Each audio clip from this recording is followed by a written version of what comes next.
am so excited about our new webinar coming up. You've won an award, now what? When you pitched me on that idea several years ago, it's been sitting there nurturing it, and just a couple things have happened over the last year that have really made me say, we really need to get this information to honorees. And if you could for a minute talk about why you think the webinar is important for Mom's Choice Awards winners. Well, I think the most important thing is that when you win the Mom's Choice Award, it's just a huge accomplishment.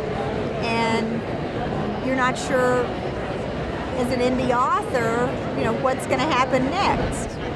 And understandably, one of the things you hope is that you've reached the end point in your journey. Winning an award sort of feels like such an accomplishment that maybe it's an end point. And what you learn is that it's at best it's a turning point, hopefully a resting point, but that it's certainly not the end point on your journey. So I think it's one hope is to help people understand kind of where they are and help them understand their own expectations. And then the other is to get them some nuts and bolts about what to do next. From your own experience, dealing with the expectations versus what actually happened, how, in talking to other honorees in the Mom's Choice Awards booth and other opportunities, have you seen that as something that really does need a little bit more help and nurturing?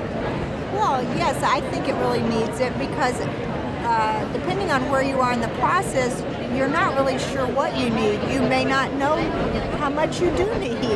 And another thing in terms of my own experience, I was a clinical social worker for 30 years before I became a children's book author.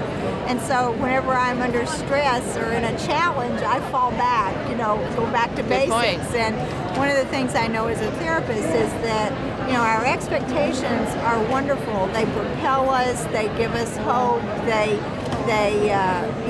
help us get up every day and get out there, but sometimes they don't necessarily fit reality.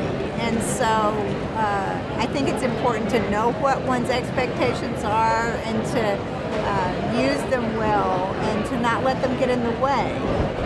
So that's one thing I hope we can do in the webinar. Absolutely.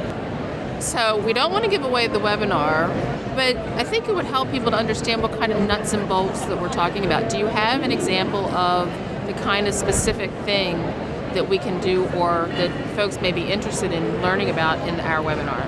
Well, in my experience, one of the most important things is to try to stay focused. And I feel that one real important tool is a checklist. So I would say that's an example of a really important part of the nuts and bolts that I'm going to cover. Excellent. Well, I hope you'll join Camille and I in so you won an award, What Next, and learn exactly what to do next to make the most of your Mom's Choice Awards winning product or book. See you soon.